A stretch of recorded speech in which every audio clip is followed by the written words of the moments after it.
Good morning, students. Today is another lesson we're going to consider, and the topic is monosaccharides. By the end of this lesson, you should be able to identify the two isomeric forms of monosaccharides, draw their structures, and name their functional groups. 2, you should be able to appreciate occurrence of glucose and its methods of preparation. 3, the students should be able to state and explain the physiochemical properties of glucose. 4, you should be able to list uses of glucose. Let's go to point number 1. Isomers of monosaccharides. The isomers of monosaccharides are glucose and fructose. Why are they isomers of monosaccharides?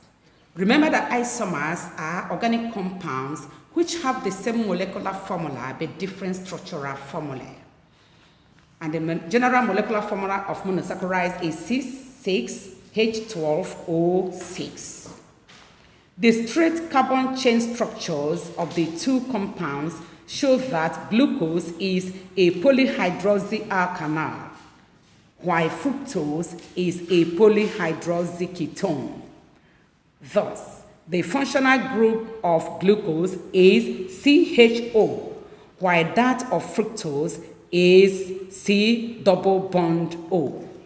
Now let me refer back to the functional group. The functional group is what you know a chemical compound with. That is responsible for the chemical reaction of that major compound. So for glucose, the functional group is CHO, while for the fructose, the functional group is C double bond O. Let's go to occurrence of monosaccharides.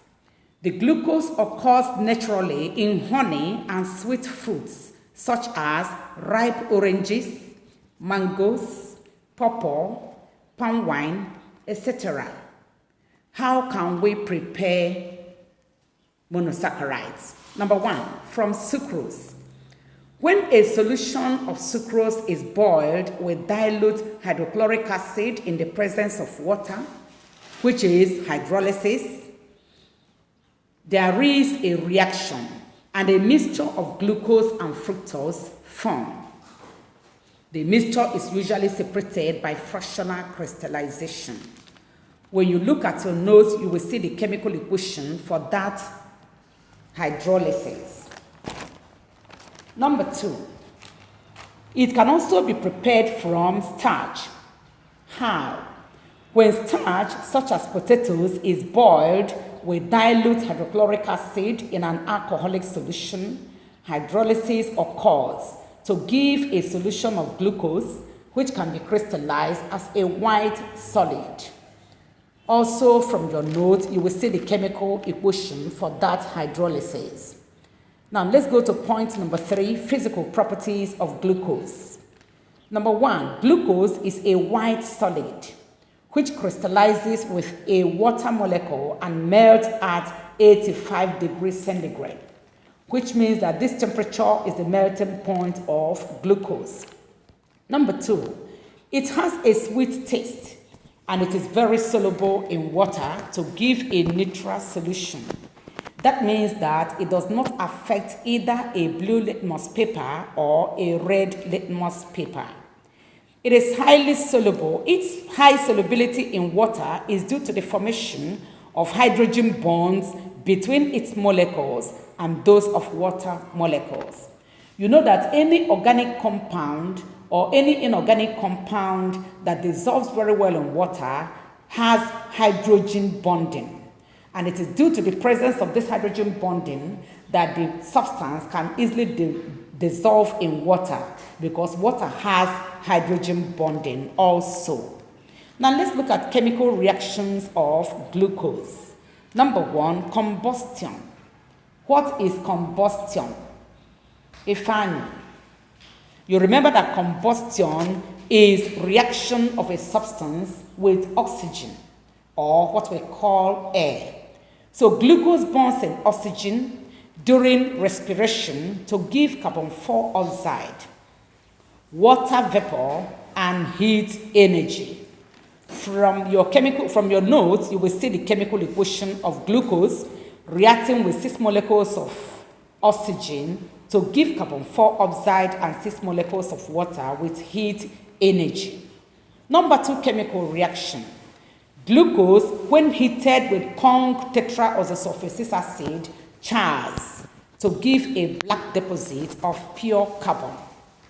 When Kong H2SO4 is poured into glucose, it will remove all the molecules of water in the substance, and what will remain will be only carbon, a black deposit of carbon. That is also a test for tetraoxosulfuric acid. Number 3 property, fermentation. What is fermentation process? What is fermentation process? Victor, can you help us? Fermentation, aqueous solution of glucose ferments in the presence of enzyme. The enzyme is called xylase. After fermentation, it gives ethanol and a major product, while carbon 4 oxide is the byproduct. From the notes, you will also see the chemical equation. Now, let's quickly use uses of glucose. What can we use glucose for? Glucose is used in the production of sweets, jam, food drinks, such as Lucozade. Number 2, glucose is also an industrial source of ethanol. And you know ethanol is a raw material in manufacturing so many other things. Now, in terms of evaluation, I want you to evaluate yourself using these questions. Number 1, what are the functional groups of glucose and fructose? Number 2, explain why a tightly corked glass bottle filled with fresh palm wine shatters on standing. Number 3, state 2 uses of glucose. Our next topic will be disaccharides. Download for your notes.